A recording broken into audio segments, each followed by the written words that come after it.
Salam sejahtera kepada semua penonton, tuan-tuan dan puan-puan yang dikasihi sekalian. Sebelum kita teruskan berita ini, sila pertimbangkan untuk tekan butang subscribe supaya anda tidak ketinggalan isu hangat yang berlaku di Malaysia maupun luar negara. Anda juga dibenarkan untuk kongsikan video ini agar semua orang mengetahui isu hangat ini.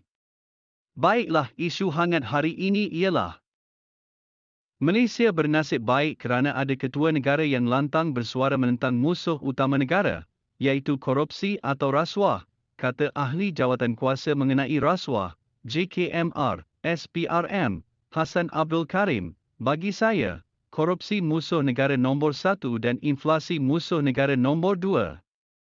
Jika kedua-duanya, korupsi dan inflasi bergabung serentak seperti sekarang ini di Malaysia, maka 33 juta rakyat di negara ini boleh mati dibuatnya. Jadi dalam aspek ini, titah yang di-Pertuan Agong di Universiti Teknologi Mara, UiTM, di Shah Alam semalam adalah sangat relevan dan penting, katanya. Bagaimanapun, ahli Parlimen PKR itu kesal dengan kehadiran bekas Perdana Menteri Najib Razak di istana sebelum ini yang dilihat tidak selaras dengan apa yang telah dititahkan oleh baginda. Penulis ingin bercakap benar dan lurus walaupun pahit dan berbahaya, katanya dalam satu kenyataan keras hari ini.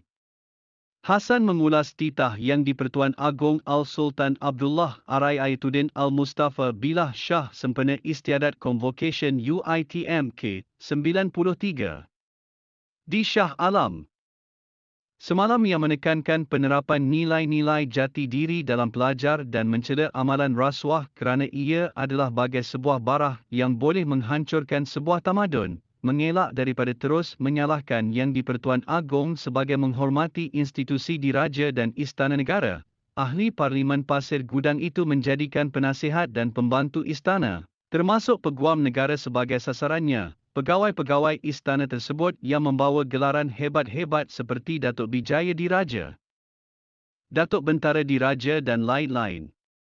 Yang di-Pertuan Agong juga mempunyai akses kepada peguam negara yang bertindak sebagai peguam kepada kerajaan. Tidak ada sesiapakah yang berani tampil ke depan untuk menasihati yang di-Pertuan Agong supaya jangan menjemput bekas Perdana Menteri Najib Razak, seorang pesalah rasuah, ke Istana Negara. Soalnya, Hassan berkata walaupun dia menghormati hak peribadi seseorang termasuk yang di-Pertuan Agong untuk menjemput sesiapa juga sebagai tetamu untuk datang ke kediaman mereka, lebih-lebih lagi semasa bulan Ramadan dan Syawal, namun jawatan Seri Paduka adalah payung negara, tugas yang di-Pertuan Agong bersifat rasmi sepanjang masa kerana baginda adalah ketua kepada badan eksekutif, kerajaan, ketua kepada badan perundangan, Parlimen, dan ketua kepada badan kehakiman, tidak seperti Perdana Menteri atau Speaker Parlimen ataupun ketua hakim negara. Jawatan yang di-Pertuan Agong memikul 3 tugas sekaligus oleh seorang diri. Tidak ada prinsip pemisahan kuasa bagi jawatan yang di-Pertuan Agong. Begitulah besar, mulia dan rasminya peranan raja atau sultan yang bergelar yang di-Pertuan Agong.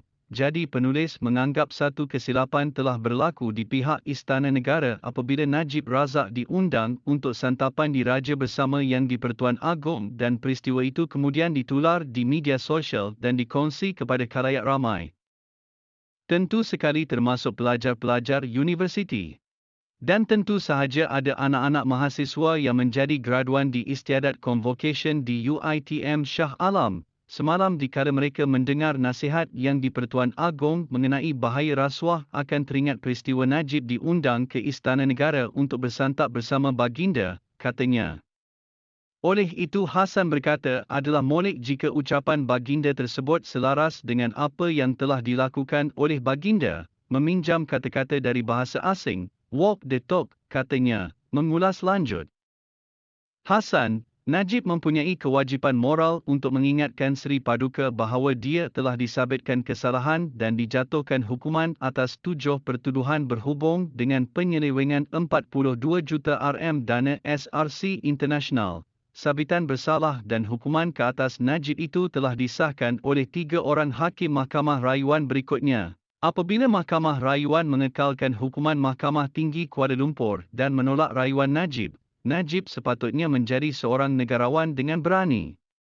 Menyatakan kepada Yang di-Pertuan Agong bahawa prinsip undang-undang yang menyatakan bahawa seseorang itu tidak bersalah selagi tidak dibuktikan di mahkamah adalah tidak terpakai kepada dirinya.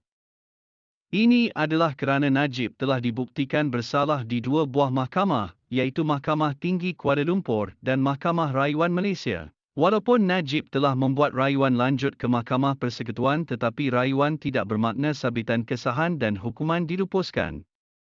Sabitan kesalahan rasuah dan hukuman penjara masih kekal pada Najib hingga sekarang ini, katanya. Untuk rekod, Hassan berkata komennya tidak seharusnya ditafsirkan sebagai fitnah atau hasutan, sebaliknya dibuat berdasarkan fakta. Tidak ada niat jahat apabila penulis menyatakan ini semua. Sebab penulis boleh mengambil sikap berdiam diri seperti tikus jatuh ke beras.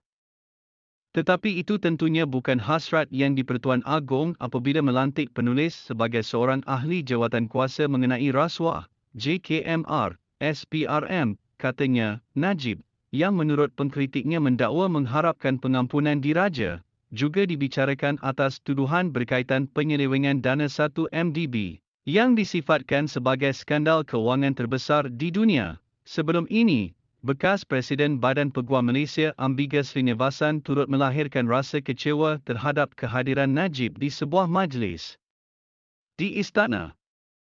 Dakwanya apa yang berlaku itu sebagai tidak menghormati mahkamah kerana terdapat hakim yang hadir bersama sekaligus meletakkan mereka dalam keadaan yang memalukan. Lagipun, mereka itu adalah para hakim Seri Paduka, katanya.